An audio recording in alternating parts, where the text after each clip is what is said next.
How a teenager scammed 30 million from Silicon Valley. In March 2013, Yahoo announced it had just acquired a small mobile app. The purchase price was never officially confirmed. Reports from people close to the deal pegged it at roughly $30 million. The app had no revenue. It wasn't profitable. It barely had a business model at all. The person who built it wasn't a Silicon Valley veteran or a Stanford dropout or a serial entrepreneur. He was 17 years old. He was still in high school. He hadn't even learned to drive. Within about a year, the app Yahoo had just paid millions for was quietly folded into something else. Within 4 years, that too was shut down completely. So the real question isn't whether Yahoo bought something. It's what exactly they thought they were buying, and how much of the magic actually belonged to the teenager everyone was celebrating. This is the story of Nick D'Aloisio, the app called Sumly, and the deal that made Silicon Valley confront an uncomfortable question about itself. Chapter 1. The idea. Nick D'Aloisio grew up in London. He got his first Mac at age 9. By 12, he was teaching himself to code, releasing small iPhone apps under his father's Apple developer account because he was too young to hold one himself. At 15, during his school exams, he ran into a problem every student and every smartphone user already knew. Search results were long. Articles were long. Phone screens were small. He wanted something that could take any article and shrink it into a short, readable summary, built for a screen, not a newspaper page. His first version was called Trim It. He relaunched it, rebuilt, and renamed it Sumly. The pitch was simple, and simplicity is exactly what made it spread. A teenager working alone in his bedroom, solving a problem that millions of people quietly had every single day. That narrative, a prodigy, humble beginnings, an obvious pain point, is what got Sumly its first real attention, long before the technology was fully proven. Chapter 2. The backers.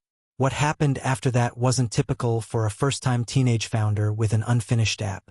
In 2011, Sumly raised its first serious money, $300,000, from Hong Kong billionaire Li Ka-Shing's investment fund, making D'Aloisio, at 16, the youngest person to receive venture capital funding in tech. That alone was newsworthy, but the backers kept coming.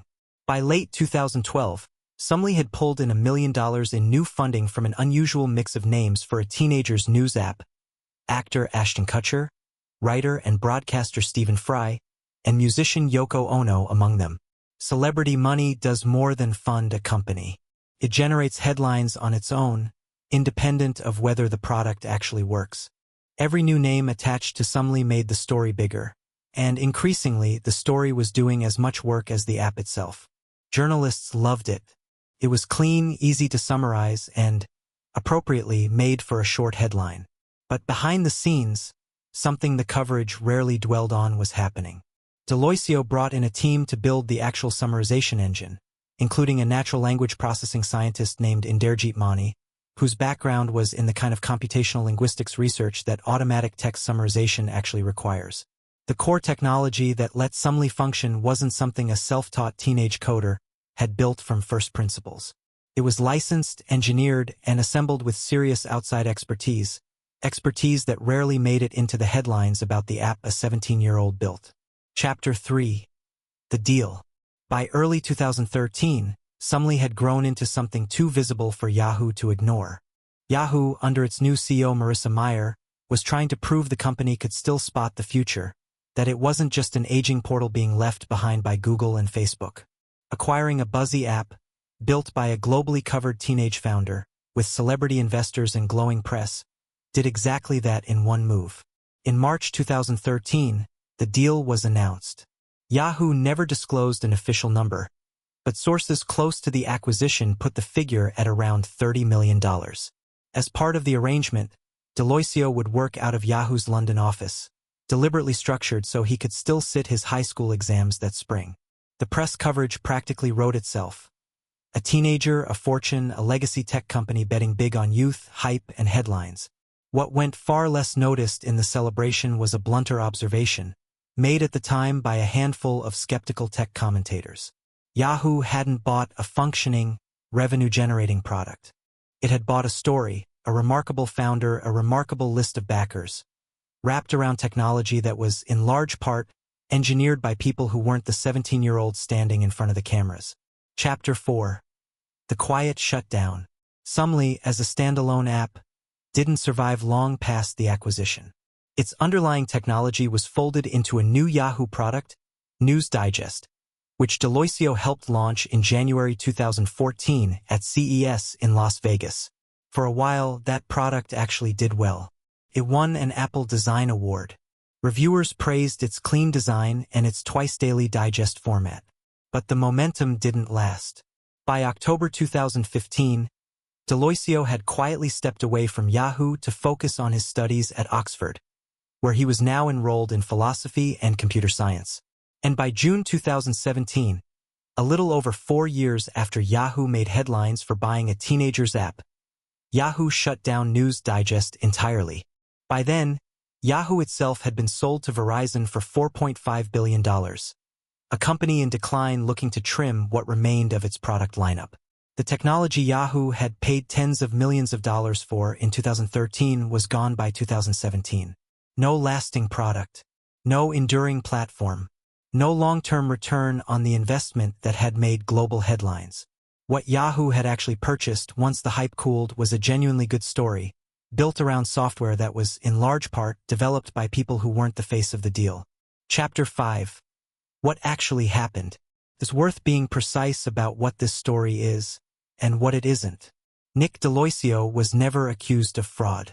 No charges were ever filed against him. Nothing about the Sumly deal was ever found to be illegal. Yahoo agreed to the acquisition with its own lawyers, its own board, and presumably its own due diligence process. What this story actually reveals is something more uncomfortable for Silicon Valley than a simple case of a crime. It shows how easily a compelling narrative, a young genius, humble beginnings, a lineup of famous believers, can stand in for a genuinely strong business. Tech commentators at the time were blunt about it, openly questioning why a major company would pay tens of millions of dollars for an app it planned to shut down almost immediately, built substantially on technology developed outside the company, by people whose names rarely made the press releases. The uncomfortable conclusion many of them reached was simple. Yahoo wasn't really buying Sumly the product. It was buying the story of Sumly, and for one moment in 2013, that story was worth more than the app itself ever was. Nick Deloitte didn't disappear after Yahoo. He completed his studies at Oxford, earning a philosophy degree and later pursuing a doctorate. In 2015, he co-founded a new company called Sphere, which went on to raise $30 million in venture funding from investors including Airbnb's Brian Chesky, and was eventually acquired by Twitter in 2021. By every available account, he has built a real, ongoing career on real technical ability. But the Sumly deal remains a strange artifact of one particular Silicon Valley moment. A moment where a compelling founder story, a stacked list of celebrity backers, and an aging tech company's hunger to look relevant again combined to produce a $30 million acquisition for a product that barely outlived its own headlines. Nobody broke the law, but plenty of people at the time quietly asked whether Yahoo had simply been told a story so good that nobody stopped to check exactly what they were buying. Whether that counts as being scammed or simply being sold depends entirely on who you ask. Every story leaves a trace. This has been traced.